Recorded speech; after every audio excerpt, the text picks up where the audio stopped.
Hi, welcome to another episode of my Orisha journey. It's Daydream Austin, aka Oyabunmi, and we have a special guest here today. But before I introduce him, I just want you guys to know that I do offer Ifa reading services now. So if you're interested in that, please contact me through my website. The information is in the description box, daydreamaustin.com, okay? Great.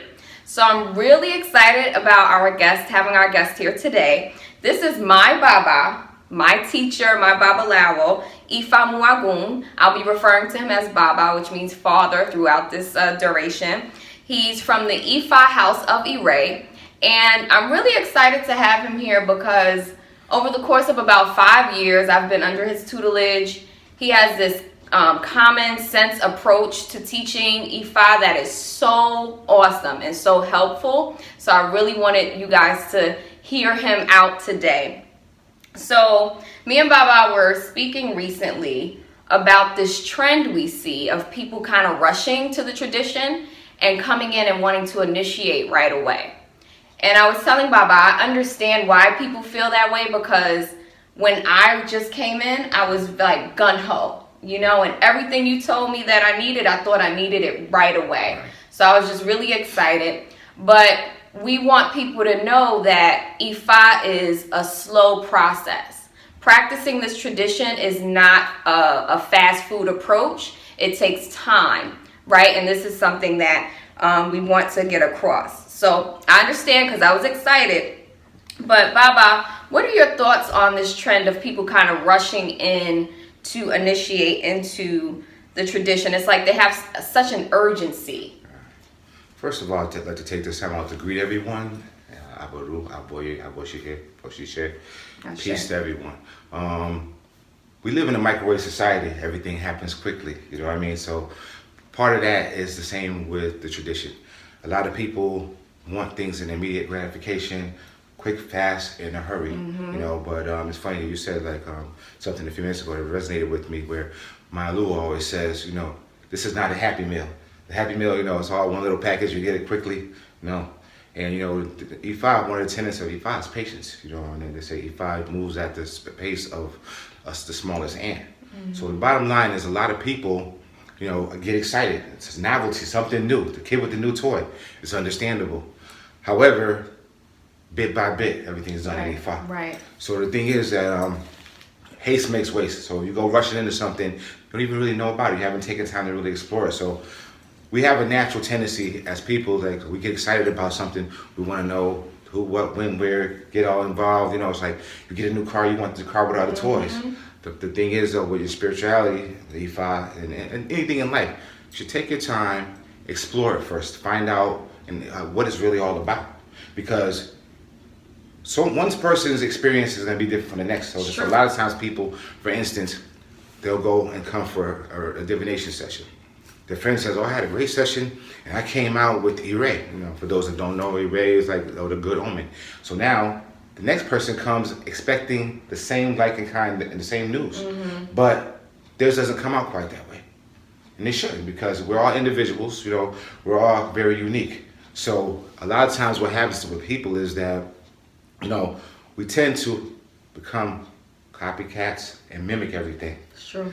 The bottom line is, though, this tradition teaches us to basically try to discover your own gifts and talents, and be the individual that you came to be, so be yourself. So, for instance, we'll use Michael Jordan and Oprah. They're both great at what they do. There's only one Michael Jordan and one Oprah. You might be great in your own right, but you'll be the best Oyabunmi, the best Daydream Austin, you know what I mean? So that's the thing. So one thing that, they teach us in Ifa is not to compare ourselves to other people.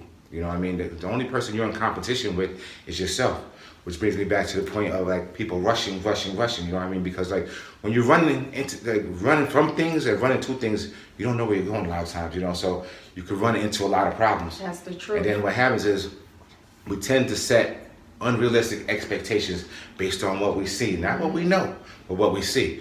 Oh, so-and-so is doing this, that, and other, and they got this result, so if I do the same thing, the same like and kind is going to happen for me. That's not necessarily the truth. More than likely, it's not going to happen. So that's one thing I always tell people about, is this about it's all about being who you are, discovering who you are, because with Ifa, the transformation begins with you and ends with you. That's right. So this is your journey. And a lot of times when we rush, people are trying to rush to something, but you're trying to outrun your destiny. You cannot outrun your destiny, people. Can't happen. I don't care how fast you can move, how fast you think you can move. If you move at the speed of light, you're not going to outrun your destiny. So that's one of the more important things about rushing into things. But with that, I tell people, when you encounter this, it's very exciting. We were all excited at the inception. But take time out and listen. Hey, listen to what's being told to you. But also feel the person out, the Baba or the Iya, whoever you're dealing with, your spiritual, the person who's guiding you, because you have to get a feel for that person and have to develop a rapport. And everybody is not for everybody, like everything's not for everybody. That's the truth of the matter. And a lot of times people just get into situations and they feel like they're just stuck. Well, so-and-so said I have to do this, that, and other. And I think one point we talked about was when I used to mention certain things to you, you felt like, well, I had to do it yesterday. And you know what? Part of that is me. I had to be remiss in saying, like, you know what? When a Baba or anybody says something like, oh, you need to receive this, 9 out of 10 times, it doesn't mean you have to receive it at that moment, the next day, the next week. Some people might tell you it's an urgency, but that's another story. My thing is, my experience has been that most times, if I say, hey, you know what? You need to get the hand of Ifa. I'm going to ask Ifa. Does it have to be immediately? A lot of times I say, no, maybe within a year, maybe 2. And that's the same thing with initiation, receiving Orisha, and other things. So what happens, everybody wants everything so quickly, then they start collecting stuff. Right. Here's the thing. When you get these spiritual icons, this stuff, what happens is they're like children. There's a lot of time that we have to dedicate into taking care of them. And also the big thing is you have to be trained on how to take care of them. Exactly. Which brings us to the next point, like the whole training aspect. Like, when you come into a house, people should, if they're going to give you something, they should tell you how to use it. Right. You know what I mean? They should be able to explain how you communicate with this certain Orisha, this certain energy. A lot of times, as you and I have discussed, people receive things with no clue. So it's like, giving a 5-year-old a key to a Ferrari, they don't know how to shift gears, just that another. So true. It's useless. And that's a thing that I think we have to really stop and think about when we look at things like, and don't be afraid to ask questions. That's the other thing too. There's no such thing as a dumb question. Right. The only dumb question is the one we don't ask. Don't assume anything. If you don't know, don't go creating stuff. But also too, when it comes to ritual, sometimes, there's a baseline for ritual, but just because your teacher does it a certain way doesn't mean that you might not do it differently, because you know what? Your spirit speaks to you differently. You have a different penchant towards certain things. So like they'll show you how they do it, but then you put your own stamp, your own flavor to it, and there's nothing wrong with that. But just remember that because you might have a mentor, you're not your mentor. So there's gonna be variation in how things are done. Right. And on that same note, like, within the traditions, like, we have the Lukumi, the Sheshe, all different lineages and stuff like that. The lineages do things different. Some people are like, oh, that's wrong. It's not like that. No, it's not wrong. It's different. So what happens too with this tradition is a matter of understanding. We have to understand that different lineages and different houses do things in different ways. Right. Wrong is not the word necessarily to use. It's just different. Now, there's some things that are done improperly, but, that's just a horse of another color once again. But the big thing is understand that there's variation. Just like there's variation in people and height, weight, skin tone and everything else, there's variations in how things are done. And we have to keep that in mind. That's very, very important. And that's something I talked about in previous videos too, because I remember one day sitting in front, of my shrine, Eshu particularly. I was speaking to Eshu about different paths. And I said, well, I'm hearing all of these different ways of doing things, and people are saying this is wrong, but there are just so many different opinions about it, right? And I asked Eshu, I said, well, which one is right? And I heard the answer, like literally heard the answer. There's not like one right path. There are many paths, right? There are many paths. So another thing that I really like that you said is that when people come rushing in asking about initiation, that you ask them the question, why? Can you talk more about that? To me, life is like an algebra equation. You have to solve for X before Y. So anything you do, you should know why you're doing it. You know, and you should have a legitimate reason as to why you want to get it. You Right. know, what's your reason for wanting to be involved in this? You know what I mean? And I've asked people this question. Some people are like, well, I saw so-and-so get involved and they had good results, so I want to do it. If that's your reason, okay? You know what I mean? But the thing is, I think people should really stop and think about their why, because especially people want to run in and receive this, get that, initiate into this. This is not a hobby. This is a lifestyle. It's a lifestyle commitment, you know what I mean? And it's not to be taken lightly. Like with a lot of other decisions in life. So what you have to do is take time out and think about, why do I want to do this? You know, someone told me, well, so I can protect myself. I said, protect yourself from what? Oh, from witchcraft, this, that, and other. I said, you know what?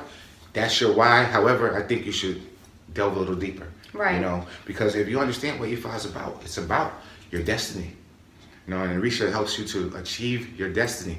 But some people, they like magic. Oh, they think it's about magic.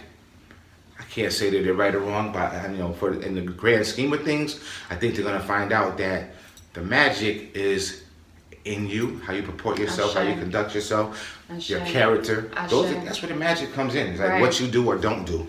You know what I mean? And how consistent or inconsistent you are with certain things. That's where the true magic lies, you know. So that's the thing that people have to look at. Why? Anything you do, always ask why. If you don't know why, you shouldn't do it. Maybe you need to delve a little deeper, explore it a little bit further, and then know what you're getting into. And also, too, with this, I believe that as you come into this tradition or any other tradition sometimes, take your time, ask questions, you know, baby steps. Because there's a lot to know. It's a different way of thinking. It's a different lifestyle, different culture.